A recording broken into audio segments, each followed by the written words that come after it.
Right, just back from the track. It's 20 past 11 Singapore time. I think it's about 6 o'clock in the UK. Body clocks all over the place, but Singapore is back in Formula One. An astonishing race, really, if you think about it, in the middle of a city like this. The night race, the lights, all born of Bernie Ecclestone. The light guy was his guy at Brabham, and it was Bernie that put this deal together. But now look how it's blossomed into what it is, this amazing focal point for Formula One in Asia. And it's the start, of course, of the Asian Swing, double header with Japanese Grand Prix taking place immediately after this. So a huge crowd here, massive amount of interest flying in. There were people from all over the world, Finland, Australia, New Zealand, Japan, everybody meeting at the airport, all wearing T-shirts for various teams and supporting various drivers. And that's the atmosphere at the track today.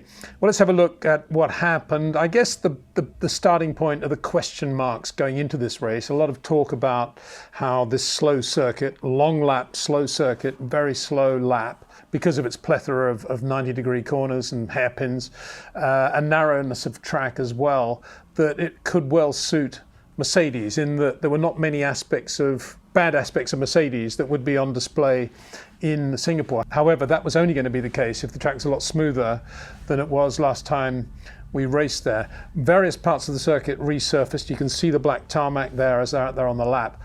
And so that was the first question. How would Mercedes be relative to Ferrari and obviously to Red Bull? Second question, could Red Bull be as dominant on a circuit like this as they have been on the high-speed and medium-speed circuits? Because they've got the aero efficiency, and how would they trade that off in terms of maybe tyre wear, maybe a bit of weight saving, maybe just generally having more grip than the rest and sacrificing that on top speed? There's a number of things you can do if you do have aero efficiency advantage. And then I think within that, how Sergio Perez will look alongside Max Verstappen this weekend, given how good he was at Monaco, of course, on this sort of circuit, how good he is out of slow corners. And then finally, where Ferrari, have they managed to close the gap a little bit to Red Bull or not? Bearing in mind the gap was widened from Spa onwards, from the summer technical directive enforcement onwards. Well, we had a few answers to those questions today, I think. The first was that the new surface definitely has more grip, and we saw Ferrari going out with two options of where they were going to go with setup. They were well planned for this, I thought, whether the track was going to have more grip, and if it didn't, what they were going to do if the track was about where it was 2 or 3 years ago. And the answer is it did have more grip. Having said that, there was not much less bouncing. There's still a lot of bumps around Singapore, and you can see it on the onboards, you can hear it with the drivers' comments afterwards. And given the heat here at Singapore, and today was 32 in brackets, felt like 37 officially. What it's like in the cockpit of that car, sitting in the pit lane when you come in with the helmet visor still down and you're sitting there stationary in the car, that's when you really feel the heat. What it's like if you add the bouncing to that, I can't even imagine.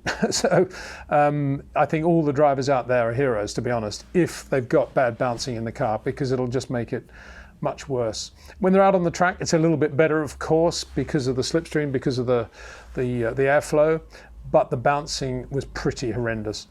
And it was interesting to see how the teams adapted to that. I think some of the teams imagined, I guess, they're running very low in ride height. I imagine that they thought the bouncing would be a lot less with the resurfacing. What it is more grip, but on a street circuit, very difficult to do that in an incredibly smooth way. Let's just have a look at some of the other questions, and that is that, yes, the Mercedes does generate a lot of downforce, and so we saw glimpses of that today, of how much downforce a Mercedes has when it's kind of sorted and the drivers are getting a reasonable lap out of the car. So that's one point. Secondly, Ferrari seem to have rebooted quite well since Monza for this circuit, and they look pretty well organised, albeit that Charles Leclerc didn't do a lot of laps today. And then as for the other question, Sergio Perez actually looked pretty ragged today and didn't really get in a good lap, either on the soft tyre or with any sort of run on the medium either. So jury's out, certainly, about whether he can do another Monaco. You've probably seen the soft tyres. Lewis is quickest in the first session, but in the second, the track obviously picks up grip, as a street circuit does. And Carlos Sainz did a lot of good laps and did a lot of laps. I think that's the point. Classic Carlos Sainz, just sliding the car, occasionally touching the wall, getting away with it. There was a moment in FP1 actually when he there's a corner now, turn 5 I think it is, where they're braking into this tight right, and on the left it's red and white painted where they're braking, and obviously there's an imbalance there with the coefficient of adhesion for braking, particularly on the fronts, and Carlos locked up at that point and ran a bit wide, but you could just see, absolutely fabulous. Before he'd even looked up, he had the correction on, he had the power on as well, and out of the corner, lost a little bit of time, but just beautiful to watch. Whereas Lance Stroll in the same situation actually hit the wall and damaged the suspension on the Aston Martin in FP1 in exactly the same situation. Interesting. And then Carlos in the second session tonight, 42.5 on the soft tyre, and Charles Leclerc, who was out much later, sitting in the garage, not sitting, the boys and girls working on the car for a long time, did a 42.7, just one quick lap on the soft tyre, and as a result didn't get any fuel running in at all. Not that that's unusual for Charles these days. So Carlos 0.2 quicker than Charles. Charles a bit more of a disruptive practice. And George Russell 42.9 in the end, a little bit quicker than Lewis 43.1, who didn't look great on the soft tyre but was very good on the medium out of the box in FP2, and as I say was quite quick in FP1 as well. He was quickest in FP1, but when they ran mediums initially he was very good, but then they put the soft tyre on Lewis's car. They presumably went to different directions in terms of setup, and Lewis never looked really good on the soft tyre, and that showed with his fuel runs, which we'll talk about in a second. Max Verstappen very laid out as well, did one run on the hard in the second session, and then a lot of time in the garage while they were just working on the car. And Red Bull, more than ever before, were just guarding the front of the garage, just had a lot of people standing around the front to prevent anybody having a look at what they were doing. From what I could see, there was a mechanic going down inside the cockpit with some shims down to the front of the car, which suggests that they're playing around with the ride height at the front. And I'm sure that's what was going on. And that's why I say I think Red Bull were a little bit caught out by what they expected the ride heights to be here, and they're having to go back quite a lot in ride height at the front, but taking their time to do it, and no doubt the car will be quick tomorrow. You could say indeed that they are taking so much time, much more time than anybody else. And it was interesting also that in the morning Max was the only driver to do any sort of long run, but we'll get onto that in a minute. That's in FP1. So Max got out then, didn't look to be a great lap, and the session was almost drawing to a close anyway. And he had a lock up at the back end of, at the beginning of his sector 3 anyway, so that probably accounted for a bit as well. So I'm not sure he'd be that worried about it. He's never really been super quick on Fridays anyway this year. It doesn't seem to hurt him that much. Lewis 43.1. compared with Carlos Sainz 42.5. Esteban Ocon in the Alpine 43.4. running a new floor in FP2 on the car. The floor would look very good in the tunnel. So Alpine looking quite good with that. A lot better at the moment, got to say, than McLaren. Although McLaren historically this year have never really gone for quick times on a Friday either. So we shouldn't read too much into that. And Valtteri Bottas, very quick, or relatively quick, in the Alfa Romeo, looked nice. Team looked good, 43.4 for Valtteri, up there with Esteban Ocon. Good job. Very good lap, very professional looking day from his point of view. Fernando Alonso 43.5, Sergio Perez messy 43.9, Lance Stroll 43.9, and Lando Norris 44.0, P11 with the and that's the soft tyre. Now let's have a look at what they did on these fuel runs this afternoon. Looking at those, you'd think, well, they're not very long fuel runs, are they? Only 3 or 4 laps. What does that prove? Well, of course, it is a long lap here. So and there's quite a lot going on. There were yellows, there were stoppages, few stoppages, and to get in any sort of run with any sort of consistency, not easy in a 1 hour session if you're also running light fuel and setting the car up as well. So Carlos Sainz 48.4, 48.2, 48.8, 49.8, very impressive runs on the medium tyre. I've got Max Verstappen in there. That's the 3-lap run he did on fuel this morning. He didn't do a run this afternoon, so bear in mind that the track had evolved quite a lot by the time Sainz did those times. So 48.4 compared with 49.6, you're probably looking at least a second of evolution on the track, if not more. So Max did that at least this morning. Then Lewis Hamilton was on the soft tyre for his long run. Pretty inconsistent actually, 59.2, 47.5. He had a big moment going into turn 1 and a couple of other moments locking up. 52.7, 49.2, 49.0, 50.3. But the 47.5 it's the base time, I guess, on a soft tyre run, first lap, and then the tyres I guess, got pretty hot after that, for sure.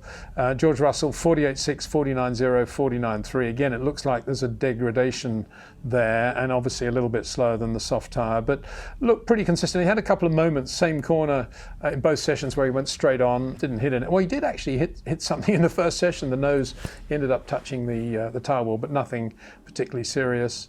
But yeah, George stretching the limits, shall we say, as George Russell does. Fernando Alonso with that new floor, 49.0, 48.9, 49.4, 50.2. Looked pretty good. Alpine in general looked pretty good, pretty organised. I think they're going to be announcing the Pierre Gasly thing fairly soon, maybe even this weekend. There are stories about that. Lance Stroll, actually, I thought did quite a good run. The question, of course, is whether or not how much fuel he's running. We've asked this question before of Aston Martin. If he's doing 48.6s on mediums, that's pretty good, isn't it? Well, that's Carlos Sainz territory, so he's probably not running fuel. But anyway, I put it anywhere because a lap time is a lap time. And there you can see Valtteri having also been quick on the soft tyre. You can see what he was doing on the medium tyre as well in the Alfa. Pretty good, 49.4, 49.9, 50.8, 50.8, 50.7. Consistent and about where you'd expect Alfa Romeo to be, I guess, relative to Mercedes. In general, a lot of bouncing, and coming back to that, because we thought we were kind of over the whole bouncing issue, but that's what everybody was talking about after FP2 today, bouncing combined with the heat and the physical effort of driving these things. Obviously, the better the car, the less the physical effort, the worse the car, the more the physical effort.